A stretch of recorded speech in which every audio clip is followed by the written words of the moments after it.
School is in. But are you really ready to learn? Open your eyes to a new day in education with the Awakening Educator, a program specifically designed to explore a new, mindful way of educating our youth. Learn about social-emotional learning, new modalities of teaching, and the most relevant topics in education with your hosts, Susan Andrian and Megan Sweet. Susan and Megan will take you inside the issues by looking at them from different points of view, from policies and research to teaching models that are actually used in schools. There's never a dull moment in this classroom. Have any questions you'd like to ask? Maybe you have knowledge you'd like to share. And share your thoughts live on air. Grab a pen and paper and get ready to open your textbooks and minds to a new way of learning on the Awakening Educator.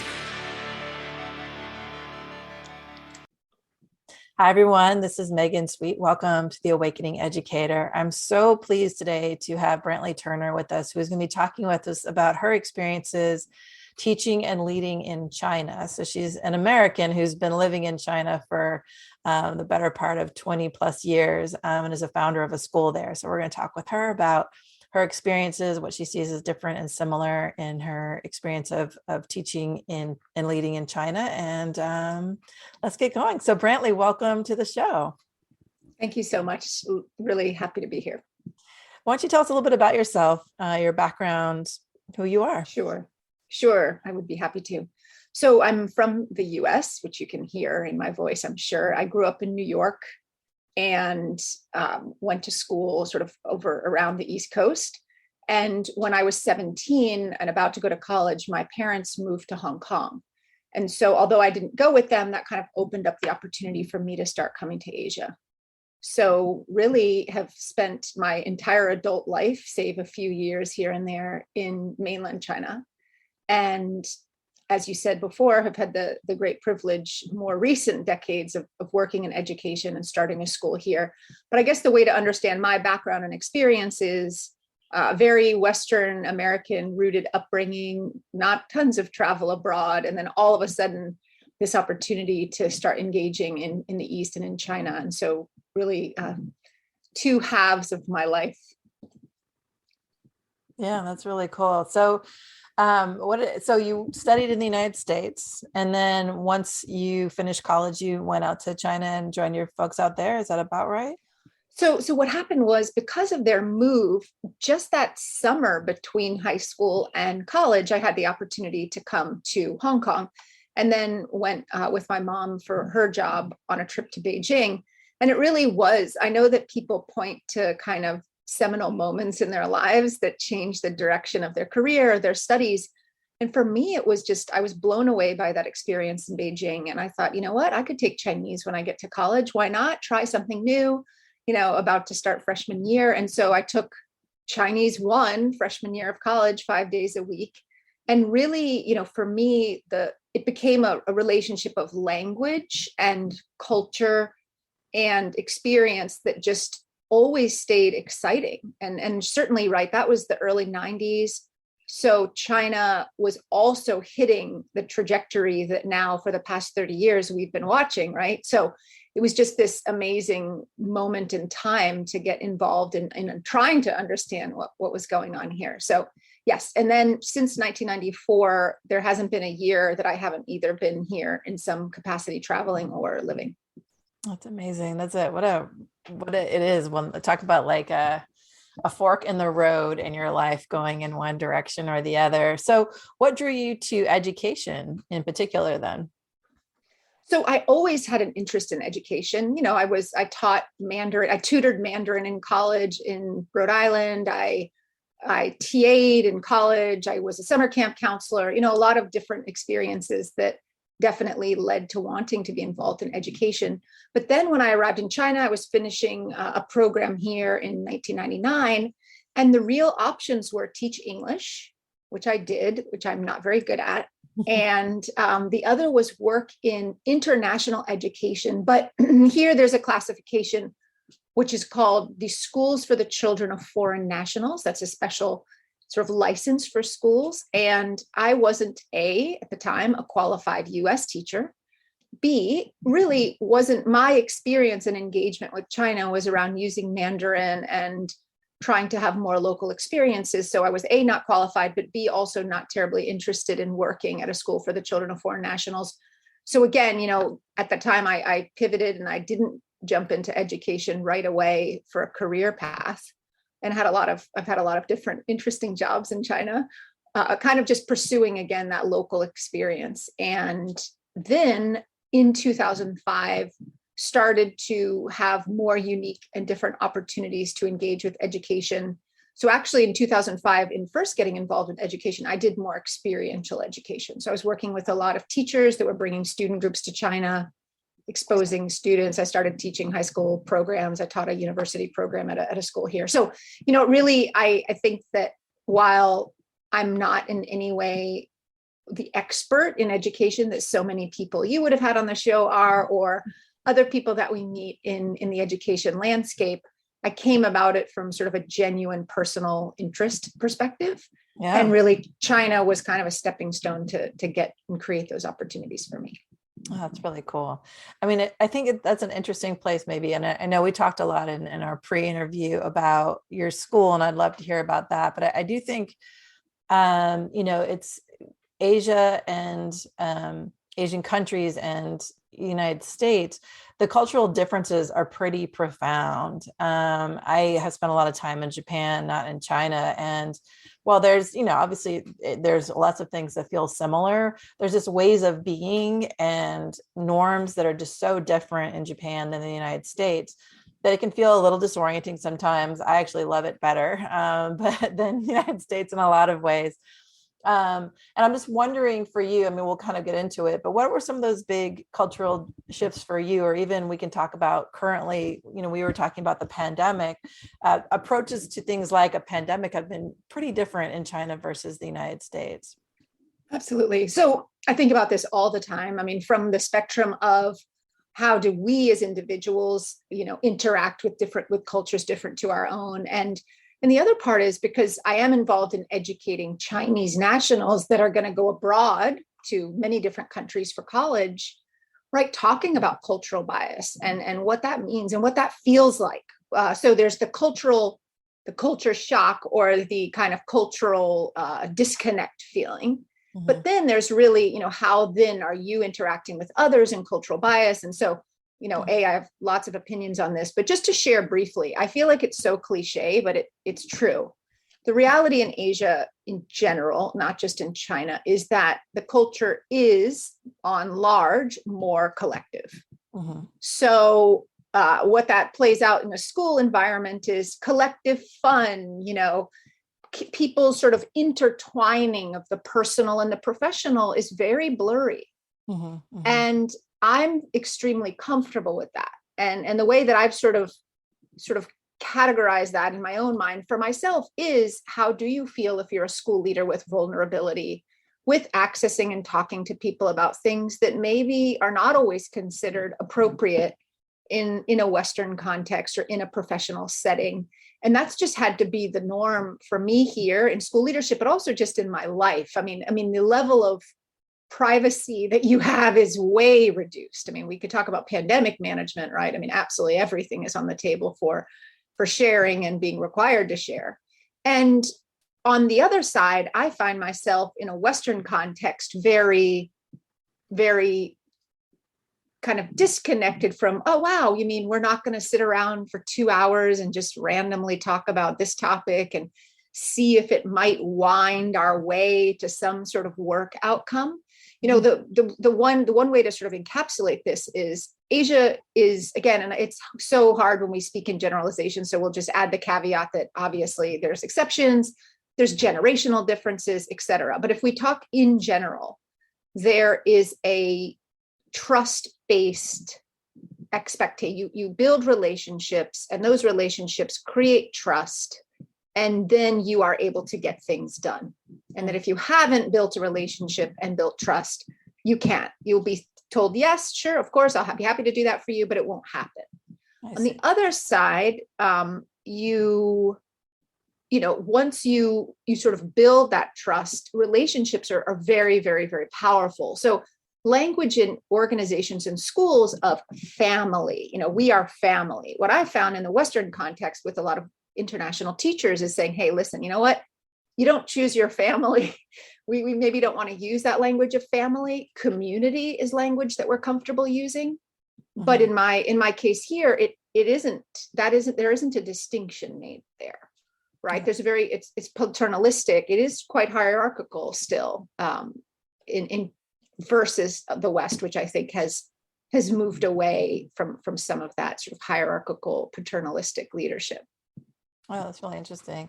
Maybe can you give an example, a school-based example of those differences? So let me think about one because I think that idea of building trust to be able to get work done, but not having it be told to you directly is feels familiar, but also I get that is different, because I think power and hierarchy plays a big role in the United States, getting things done.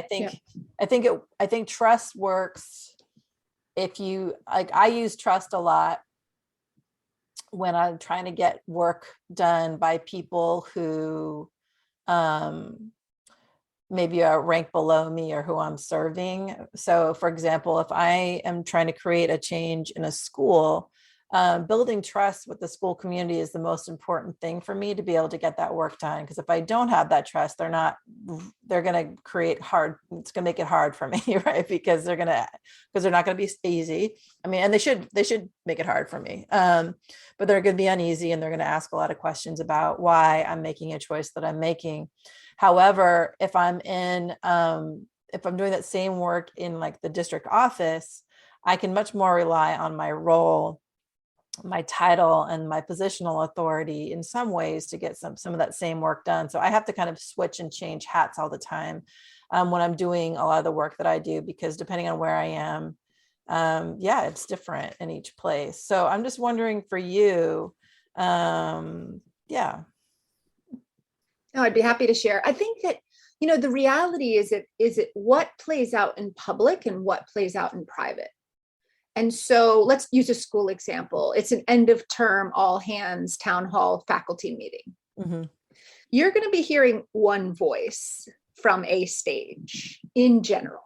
Okay. Certainly, in a school like ours, we try to introduce workshop and facilitate a discussion. I'm not, but you will typically in a school setting, and let's not just use mine, let's use public school settings, state schools here in China to private schools here in China. You're going to see leadership and authority discussing and presenting points related to the school community, be they summary, be they strategy, etc. That's not going to be a space for dialogue. Okay. That is going to be transmission of information. Okay. However, that information will have been workshopped behind the scenes. I see. So what you don't typically do then in a traditional construct is solicit live interaction or dialogue or feedback.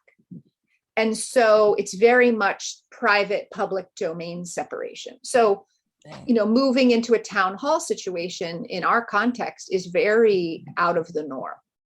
And it's something that we've worked on to try to introduce different forms of interaction, how to give space to voices, but it's a process. And I think one of the reasons that you see actually a lot of social media use in our context, not necessarily our school context, but certainly societally, that's sometimes a disconnect for people. Wait, what do you mean in China? Like people are so active in the social media space publicly, because you're looking for voice, right? It doesn't mean people don't look for opportunities to share voice, but that piece of pushing out the hierarchy very visibly and present. So, a few different things. If you have the title, you've got the mandate. I see. Now, typically, people would think about Asia as being very male driven. That has not, frankly, been my experience. I have been afforded amazing opportunities as a woman here that I appreciate greatly, and I think speak to a lot of acceptance, particularly in education, of female leadership. And the third is age. So the reality is that I was 36 when we started Shibao Dui. There was a little bit of an age factor question, but just to pair that with China, it was that opportunity, right? So for me, no one would have made me a head of school anywhere. I mean, no one would have, I did not have the resume or the credentials, but I was able to kind of thread the needle and get this public-private partnership joint venture open, which was also then a different skill set that was needed for our context. So I think that while, yes, typically people might have this idea of a checklist of what you've got to be successful in Asia or China, that hasn't exactly matched up with what my personal experience has been. So I think that just as a summary to the idea of how do you navigate in China, you've got to be comfortable with paradox. You have to be able to comfortably hold two conflicting ideas. Not that you always have to rationalize them, but you've got to be able to sit with them, and you've got to like pull on levers to know when you've put, which foot forward. And so I think I'm so inexperienced in the West and in the US, especially in a business setting, that I don't know. I don't have an equivalent. I know what it takes here, but I don't know which of those skills will map back to the US. And so I really appreciate those ideas of trust. I mean, they must be universal, right? It's just. There's certainly, I mean, I think trust is universal. I actually wrote a book around how do you create change, and trust is one of the most important things for anything. And we actually determine whether or not we trust people within milliseconds of meeting them. So, and this is an American-based research, so I don't know what it would be in a different culture, how that trust is determined and bestowed. But we look at people, assess them, and instantly decide whether or not we trust them. And we can give some room possibly to be right or wrong with that assessment. But generally we go with that first thought, and it's a big one. And so our interactions with others are so important. The way we carry ourselves and walk into rooms and how we treat others ends up being pretty profound. And if we break trust in particular, very hard to get it back again. It's possible, but it's hard to get it back again, especially in situations where there's a major change or something where we're trying to create a change in something. So it's pretty interesting to see how that works. It's really fascinating to me that you're giving these opportunities in China, given that you aren't a national from China, and that they have given you so much space to be successful. So maybe tell us a little bit about your idea for starting this school in the first place, because I know you're also the founder of this school. So I'm wondering how that came about. So in brief, it was just a sort of chance opportunity. The Asia Society education team in New York, at the organization Asia Society, that does, connecting with the peoples and cultures of Asia in an open dialogue sort of setting, essentially has a great education team.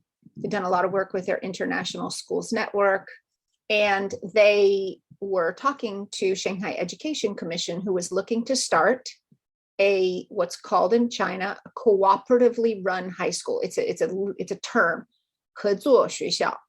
And there's one in Shanghai, which is NYU, New York University, has a partnership with East China Normal University. That is a cooperatively run university. And no high school in all of China had gotten open under that policy. So there's Duke, Kunshan, Ningbo, Nottingham University. There are universities that we're familiar with in the US, and also British universities and other countries that are operating here, but a high school hadn't been opened. Okay. Shanghai Education Commission wanted to get one open. So these conversations started 10 years ago in 2012, and Asia Society was trying to help look for a US partner. So at Dwight School, New York, we were already working on a pilot program in Beijing at a public school called Capital Normal, 修都师范大学附属中学, long name in Chinese, but Capital Normal High School. And we had some really good experience there. And so when Asia Society was asking me, do you know about a school that could be interested in a partnership, I got the introduction to Qibao High School. And the way to understand Qibao is it's a key school, which means you test into high school, extremely rigorous, extremely selective, but public high school, and serving a broad socioeconomic range in Minhang District in Shanghai, and one of the top public high schools in Shanghai, led by a very charismatic and influential long-term public school educator in Shanghai and across China. And so essentially they had been tapped to be the Chinese partner, that public school. They were looking for a US partner. So I said, well, hey, I know the Asia Society guys from working on principal and student programs coming into China. And I said, but what you guys don't know is that we've been doing this program up in Beijing, and I think there's a lot of good learning from that. So let's see, let's talk and see what happens. Not thinking for a moment that I would be anything but the person who kind of pulled the two schools together. And then the process of discussion and negotiation and trying to create the curriculum and decide what we're going to do, I just got so invested. Eventually when we needed a foreign vice principal, that's my technical title. It's called American principal, but I am by law what's called a foreign vice principal.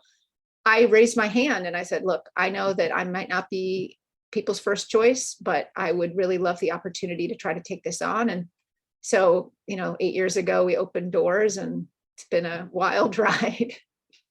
That's amazing. So you were invested in it because you were somebody who had experience with this partnership, but weren't necessarily an educator, and stepped forward and wanted to be the principal, and they gave you that opportunity. That's amazing. That's really great. Wow.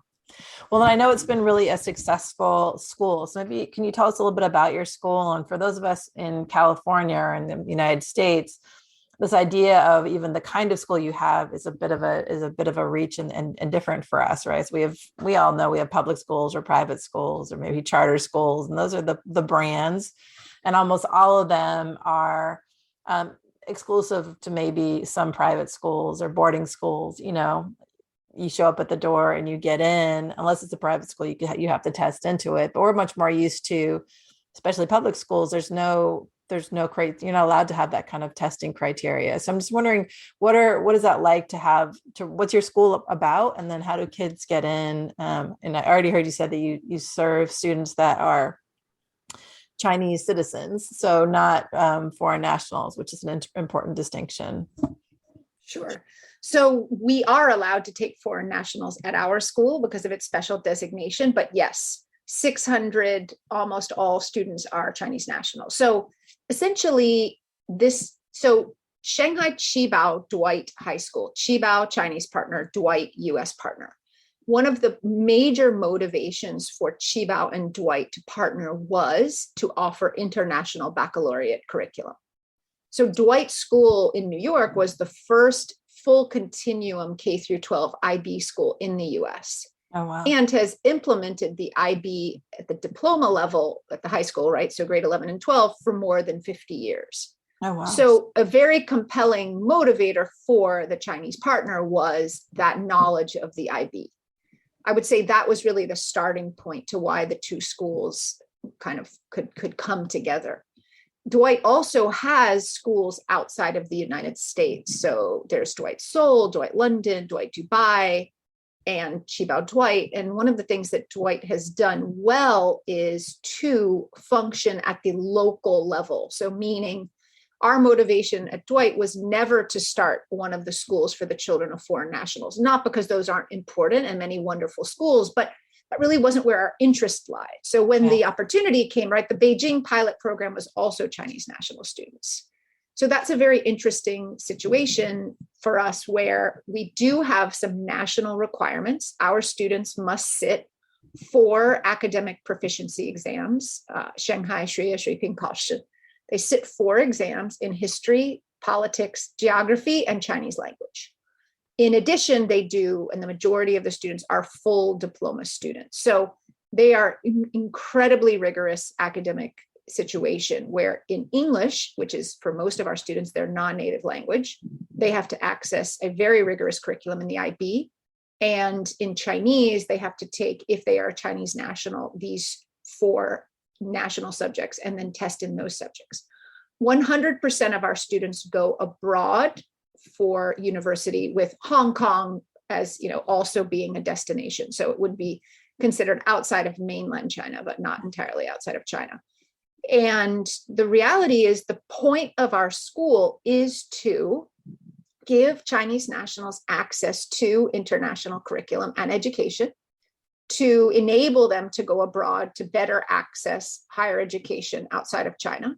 The majority of our students, though, do return to China, right? Ultimately, they do return after pursuing their education abroad. So I think that the idea is there need to be options and opportunities for students, because in China, right, the only pathway to higher education is through the national exam, which is called the Gaokao, which is incredibly rigorous, but doesn't meet the needs of all students' academic paths. And I would say, though, that our students don't come to us at Chibaodui because they can't take Gaokao, right? Or they would be unable somehow to pass those exams. But they are trying to pursue something different, and it's about choice. And so the government started the school really recognizing that choice is needed, right? One pipeline is not going to serve the needs of all citizens in the country. And so it's a way to have students stay in China for high school, as opposed to students going abroad earlier. And there is a mix, right? Certain students, of course, still do go abroad. But I think one of the really key aspects of that is language. It's mother tongue language. So the IB was a good fit because it provides that strong mother tongue opportunity to learn. And also, if you want to speak your native language or read and explore literature in your native language at the highest level that you possibly can. And so staying in high school education that allows you to do that in your home country has benefited our students in terms of their own mother tongue language acquisition. So interesting. I mean, it's a whole different system. And I know you're about ready to make a transition to a new role. So maybe we come back from break. I'd love to hear about your new role. And also your move back to the United States, and just wondering what you're thinking about that in the midst of this time. It's an exciting time to be who you are, where you are, but lots of different changes coming. So we'll be right back in a moment. And then, we'll talk a little bit about your transition and the work you have ahead. Great. Welcome back, everyone. This is the Awakening Educator. I'm Megan Sweet, and we're here with Brantley Turner today, who is an American national who's been living most of her adult life in China and has founded a school there. And we were just talking about the differences between her school and what would be more of a traditional school here in the United States. So welcome back. Brantley, we were going to talk a little bit about your pending move. So you have been with the school for almost 10 years, I believe, and now you're about ready to change. You're still going to be with the school, but your role is changing. Can you tell us a little bit about that? Sure. So yes, 10-year anniversary this August from when we started talking to Qibao. And it's a job that I could be in forever. I mean, it's continued to bring challenge and excitement and so many unique opportunities. But at the same time, we are, looking to continue to make sure that the organization can walk on its own. I think for all founders, you really grapple with that question of how do I go? Where do I go? What do I do next? And the three of us that founded the school, the Chinese principal Wang Fang, our Chairman Chou Zhonghai, and myself, they will still be on board, right? We're kind of like a three-legged stool. And I felt many years ago, started to think about someday I will walk away from this school and have a new life or new opportunity, and it needs to be in good hands. And so 4 years ago, I hired someone from the graduate school program that I went to. So just a brief introduction, because this is a great program. I'm a graduate of a Johns Hopkins program here in China out of the SAIS school, which is called the Hopkins Nanjing Center. It is a cooperatively run graduate program here in China. And it was founded 35 years ago, and it's really the grandfather of cooperative education between the US and China in China. So I went to that program, and then many years later, went back to the program and hired the head of career services there, Robbie Shields. He had been at the Hopkins Nanjing Center for 6 years. And then I spoke to him about coming to join us at Chibaodui. And he's done many, many things at Chibaodui, college counseling director. He's taught business management in the IB, TOK. So he's amazing and uniquely qualified. And really, I am passing the school and the office of the American principal to the one person in the world that I wanted to pass it to. So I feel really lucky to be able to do that. I feel like the school is in extraordinarily capable hands, frankly, more capable than mine in many ways. And so having him on board, and I think because you are such an expert in change management, I think that that's the key, right? I would never have moved into a new position without feeling that I was putting the institution in even a better situation for the future than it's been under my leadership. So point one, feel really great about the change and the transition. My next step is almost less important in a way. But what we do know is crucial, and particularly in the world that we live in now, dialogue can't stop. Dialogue's messy right now. It's messy politically. It's messy in terms of border challenges due to the pandemic. And decoupling is a big topic on everybody's minds between China and the West. And I am a firm believer that education must continue, meaning through world wars, through China's revolution, domestic revolution, etc. From the late 1800s, exchange with China at the educational level hasn't ever been broken. And I think that's critical, because a lot of the architects of China, of the China that you all see today, did study abroad. They went abroad. They gained their political ideas from time spent in France, time spent in Japan. I think that it's really, really crucial to understand that we serve no one if we break the ties of young Westerners and young folks from China having interaction and dialogue with each other. So in a long preamble, in short, in my new role as director of East Asia for Dwight Schools, I aim to try to build ties for young people to continue interacting through music, through arts, through dialogue around exciting and controversial topics, and to bring us together. We have 6 Dwight schools and 1 Franklin school as a part of our group of schools, and keeping these students connected is paramount. So that'll be my vantage point from New York, is making sure that global engagement stays as strong as possible for the students in China and the students outside of China. That's really, I think what you're saying is really important. And I wish we took advantage of that more in the United States. I actually feel like other countries are much more interested in having those connections than sometimes the United States is. And it's been less known of an opportunity that you can have these programs, and these programs exist. So I think what you're talking about is really important, especially as the world gets smaller and smaller, right? We need to be able to make sure that we know what opportunities are available to us around the world, but also learn about each other. There's so many, I think, misperceptions about China in particular right now, right? Like, it is often the bad guy in our movies and TV. And I think it's often really misunderstood. So I think making sure that those connections are there is important. My son wants to move to Japan when he gets older and is trying to look for Japanese language courses right now, so he can prepare for that. And I'm super excited for him.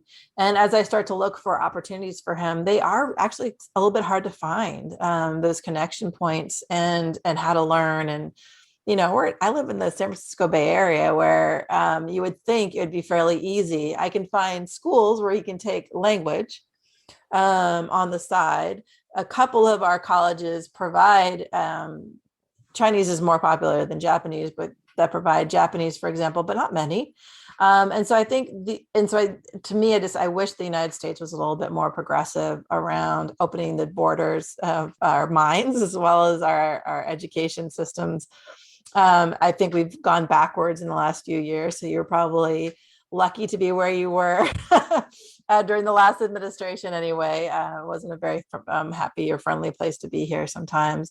And I think as a country, we've gone backwards in terms of our willingness or interest in engaging with others. There's a lot of looking inward. So I'm glad that people like you are out there and are going to be creating those opportunities for us to have those bridges built, because we need them so badly these days. In particular, it's just urgent. The world's smaller, and we have so much to learn from each other, and we all need each other. We need to cooperate if we're going to save this planet and have a future that everyone can enjoy.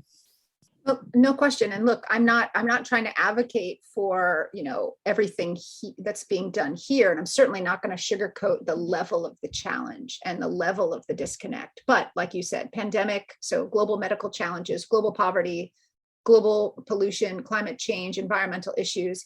If the 2 largest economies in the world do not cooperate around these issues, we are in greater dire straits than we already find ourselves in. And so, yes, I'm very activated around this, because I know that I'm fighting a tide of let's not cooperate, let's not collaborate. And again, got to take it to the student level, right? This is crucial for the futures of young people. And on the bright side, right, virtual, setting has opened this up for us. So certainly before, it required a lot of money, a lot of resources, a lot of privilege to get on airplanes and fly around, wouldn't take kids around. And certainly travel is important. And I hope that comes back more robustly. Mm-hmm. But we can't stop just because that travel opportunity went away. Right now, it's extremely difficult to travel from China. And so we have to make sure that we're using technology to support communication in any way that we can. And that's another piece. I feel like going to this virtual setting has enabled me to maybe pursue this new position with a little bit more, success, I guess, the way to say it. Yeah, I think you're right. To me, it's exciting to see how much technology has allowed us to have more connections than we've had in the past. And it looks like it's sticking around. People are, while offices are opening back up again, some folks are being required to work in the office. I've already even just experienced on the education side here, where in the past, if you wanted to work for a school district or the State Department of Education, you kind of had to live in the town of the place. And now we're actually able to lead organizations from across the country with people working remotely. So I think it's really exciting to see how much we're starting to shift and change in that direction, and how our worlds are going to be opening back up again in new and different ways based on that. So I'm pretty excited about that for sure. So I know that your kids and your whole family is moving back to the United States. And you've been in a lockdown for how long now? Since January? I've started referring to it as 70 whatever days, because I have no idea what day we're on. But yes, we have been in a very, very strict lockdown here in Shanghai for many months. Do you mind describing just a little bit of what that looks like? Because I think for us, we hear the stories we hear. So the one story I heard was that people were literally locked into their buildings. They weren't allowed to leave. That there were, it was almost like a human rights issue. That's how it gets portrayed in the news in the United States. So I'm wondering what your experience is on your side. What does the lockdown look like? What is it? How do you get food and your needs met? So it's a very strict lockdown, which means, yes, freedom of movement is restricted. You do not get to choose your movement, your path. So Shanghai, the city now, is divided into different types of areas based on the level of COVID and whether there's cases in your neighborhood, in your sub-district. It is extremely complicated to understand all of the calculation and really, what you see. So in 2020, when China locked down and Wuhan locked down hard, that was about an unknown virus and a lot of, fear. Right. So I actually think, and a lot of people have spoken about this, both in the US and China, I actually think that China got it right with their initial approach to trying to lock down in the sense of running that lockdown. Right. And there was a lot of buy-in, both by international folks living here and locals living here for that. And we really went to zero COVID, right? China went to zero COVID. That was the reality of living here for quite some time. The current 2022 lockdown is different because a lot of the rest of the world, through vaccination and all of that, has become more open now, after 2 years of a lot of challenging lockdowns as well outside. And so this lockdown, I think, took a lot of people a little bit by surprise in terms of going back into that very closed situation. And certainly, the language here is around all people, that deaths are not acceptable, and that applies to all age levels. So the goal is zero COVID, and there hasn't been a pivot away from zero COVID to live with COVID. And what I think you're seeing is a negotiation or a navigation of how that's actually going to be dealt with. So certainly, right, this coming week, June 1, we are talking about administration coming back to school. We do have, a testing site on campus now. People will take tests each day, but what we're watching, there's an expression in Chinese called 摸着石头过河, which means to cross the river by feeling the stones underfoot. And I think that's where we are. So yes, there's a lot of imagery circulating around the level of the challenge and how lots of individual citizens have felt about it. And I guess that what I would say, because I'm still in it and there's a lot that remains to be seen, there's probably more buy-in and acceptance of this form of management than is understood externally. Yeah, I think that yeah. right. I think so. Really important point. Mm-hmm. So that meaning, yes, there's a lot that's circulating, but in a typical conversation that I would have, there's a high level of understanding and acceptance of the current situation. That doesn't mean by all, but I would say more than people might understand externally, because there's a very strong belief and support for the idea of zero COVID. Well, and I think it goes back to this idea of a collective culture, right? And Japan has a collective culture too, right? Where the we is more important than the I. And so there's a lot of things that you do, even just like recycling is my best example right now in Japan, is like extreme, because there's this idea that we all take care of each other and we take care of the planet.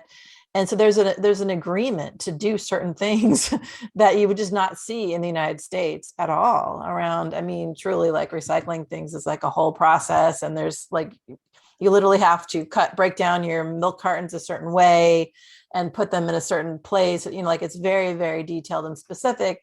And everyone does it because that's one of the hallmarks of a collective culture, is people understand that sometimes there are inconveniences or things that we need to do to take care of the greater whole. And there's an acceptance of that. And it's not such a big, like it's inconvenient and everything else, but it's not this giant brooch on our rights, which in the United States, I feel like is so extreme on the other side. So I'm personally not a fan of the United States, like independent culture, nature, especially in something like the pandemic, because I think we've lived with COVID a lot longer. We've had a lot more deaths and impact because there are so many people that just refuse to follow along. And still, like, you know, we're hitting another surge right now in the United States. And, you know, we've had a lot of vaccinations, which is helpful. And so people are less ill than they got before, and it's not as deadly.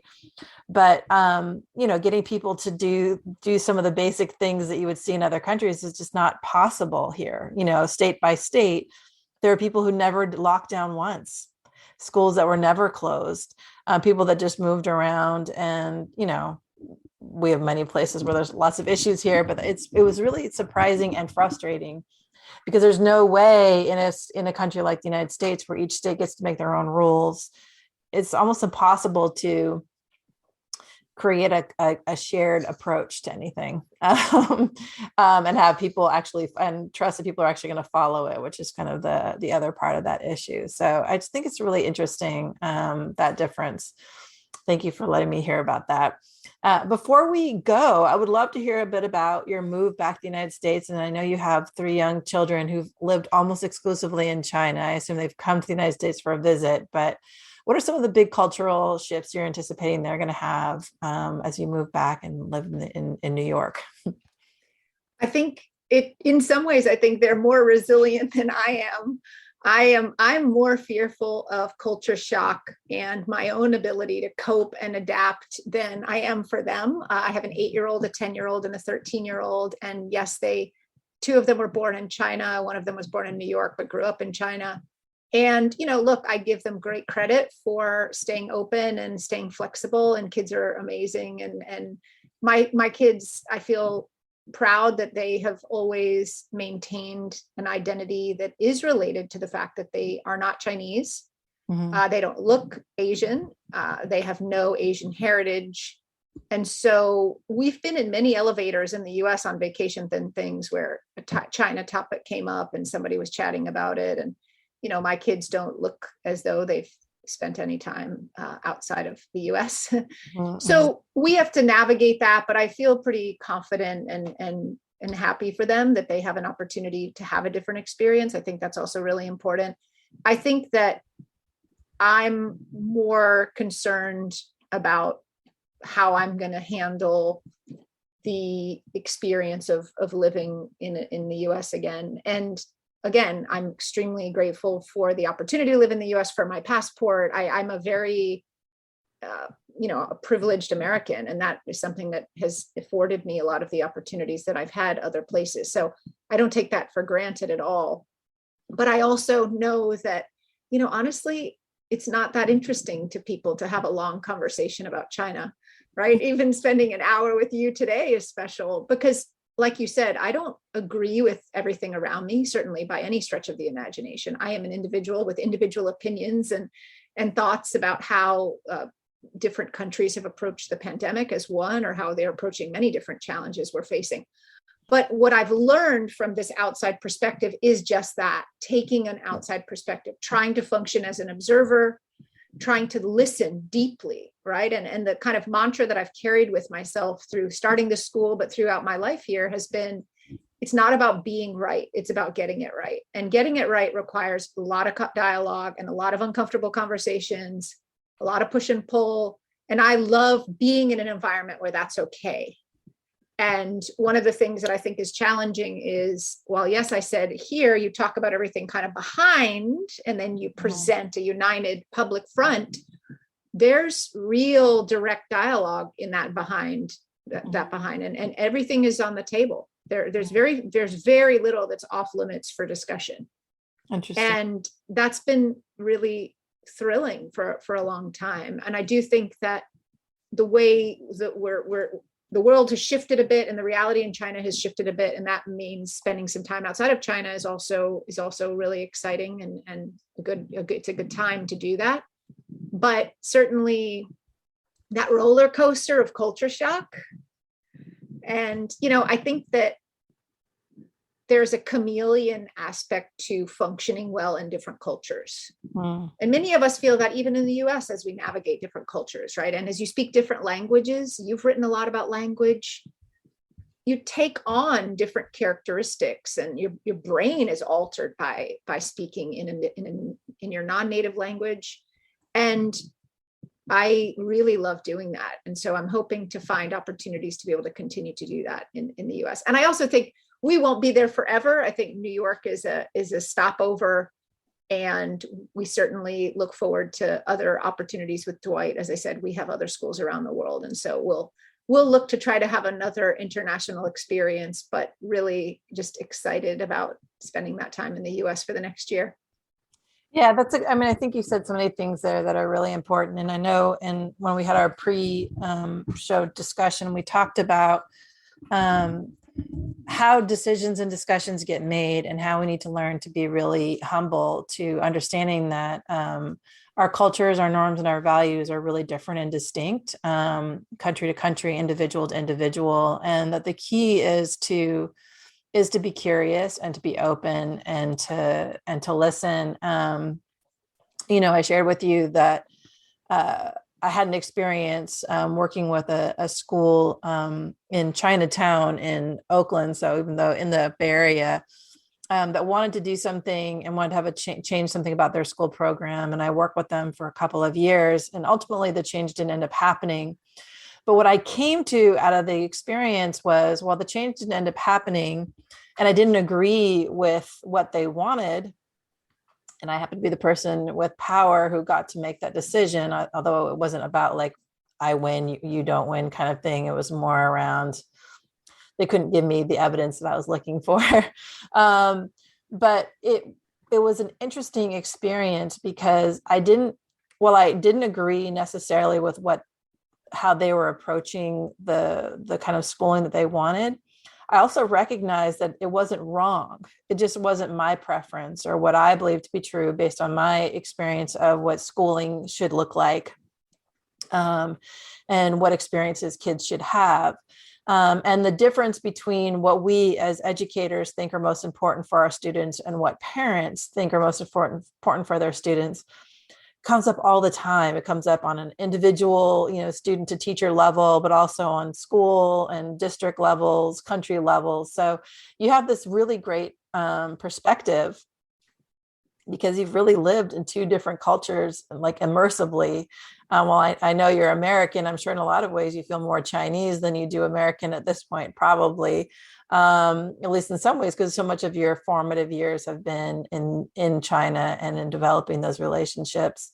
So I do think it's really exciting that that's where you've been, and yeah, the idea of continuing to be curious and knowing that just because what we think is right doesn't mean that it's what's right for everyone. It's just such an important point for us to remember, as the world continues to open up and as we start to accept other cultures and ideas. It's just different. That's all.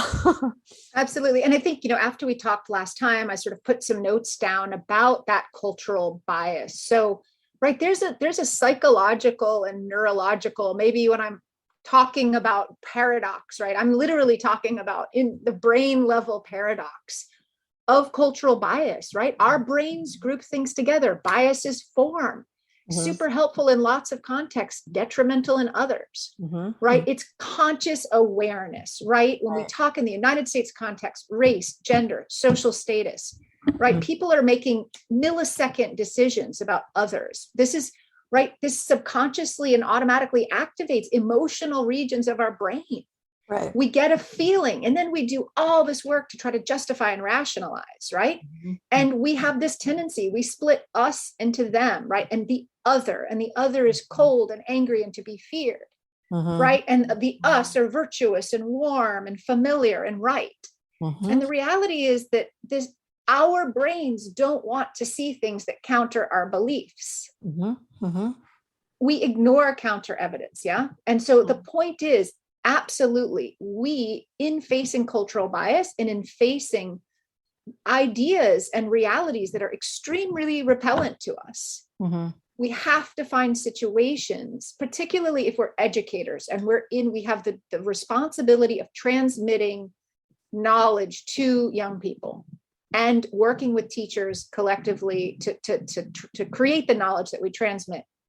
Basically, we've got to be aware of this. And I think that kind of this neuroscience of cultural bias is something that I certainly need to be better educated in, but I feel like I'm walking out of the data gathering part of that process. And now I need to sort of try to start to process it, because I worry a lot about that rationalizing, right? That sort of because behavior leads to outcomes, right? Like if we think a certain way, we behave a certain way, and that has consequences for everybody. Well, yeah. And if you start thinking about change management or any adaptation to change, we as humans really, in our brains, really don't like change. I mean, I think a lot of the reason why those biases get formed, and we get ourselves so attached, is that we're looking for the familiar things that are helping us to feel grounded and sure in who we are and what we think we know to be true.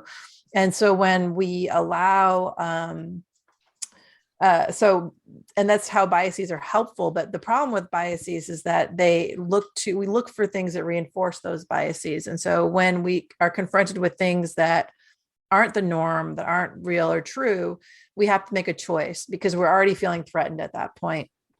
And I think our cultural values and ideas often come up in that place, because what I think is important and true is not necessarily what you think is important and true. And we can both be right and we can both live in our worlds, but they're not necessarily going to align with one another. And so I think the more we can learn to stay curious and open and just be aware that when we're uncomfortable, it doesn't mean it's wrong. It doesn't mean that you, Brantley, are wrong and I am right, or vice versa. It means that we're having a different experience and that we need to learn to be open to it. And I think that is the key for us as we continue to open up into the world, is we need to start catching our biases. I do a lot of that work here in the United States around race and culture and how that looks in our classrooms and schools, because we've created very uninclusive and not safe spaces for students that aren't a part of the cultural majority here in the United States, or not even the cultural majority. It's the culture of power in the United States, which is white.